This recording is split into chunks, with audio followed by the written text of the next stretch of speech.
Je suis Daniel Marchal, je suis le coordonnateur du projet Capitalisation et l'ancien chef de projet du projet Intran qui a introduit le warantage au Niger.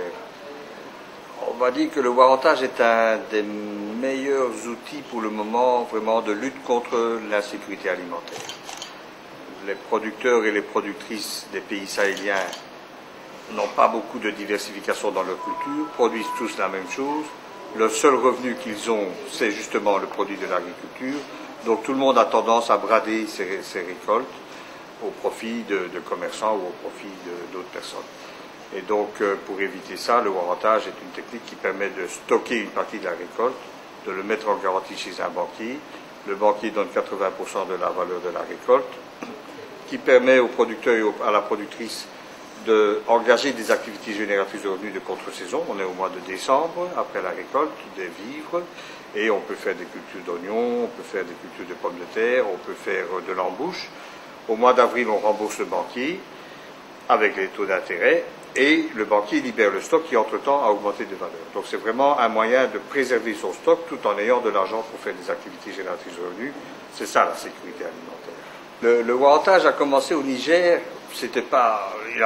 On l'a introduit simplement pour permettre aux paysans et aux paysannes d'avoir un peu plus d'argent issu de la sueur de leur front, c'est-à-dire de leur production, pour qu'une partie de cet argent soit investi dans les engrais ou dans les facteurs de production, donc pour augmenter la production. Ça s'est révélé un très bon pari. En fait, on a introduit le warantage, ça permet d'augmenter la trésorerie des paysans et des paysannes, et ça leur a permis d'investir un peu plus dans leur production, et donc d'augmenter la production. Cette technique intéresse donc les producteurs, et ça intéresse au premier lieu aussi les banquiers, puisque les banquiers ont une garantie liquide et divisible. Un sac de 1000, on peut le diviser en 1 kilo s'il faut rembourser que 100 francs. Et cette technique est tellement intéressante que tous les pays de la sous-région sont venus visiter, d'autres partenaires comme l'ICRISAT s'est mis à côté de là avec la FAO à diffuser cette technique dans les pays voisins, et ça commence à se développer partout. L'intérêt de la technique telle que développée au Niger, c'est qu'au lieu de faire appel à des grands entreposeurs agréés, à des grandes banques, ça se passe au niveau de villages, de petits villages, avec un petit stock et 2 cadenas. Un cadenas pour la banque et un cadenas pour la coopérative.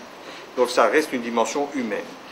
Au Niger, depuis qu'on a introduit cette technique en janvier 1999 jusqu'à aujourd'hui, il y a eu plus de 3 milliards de CFA de crédits warantés qui ont été accordés par le système bancaire. Ça veut dire qu'on a fait gagner aux paysans et aux paysannes qui ont pratiqué ça plus de 1 milliard de CFA qu'ils ont gagné à partir, au lieu de brader leur récolte.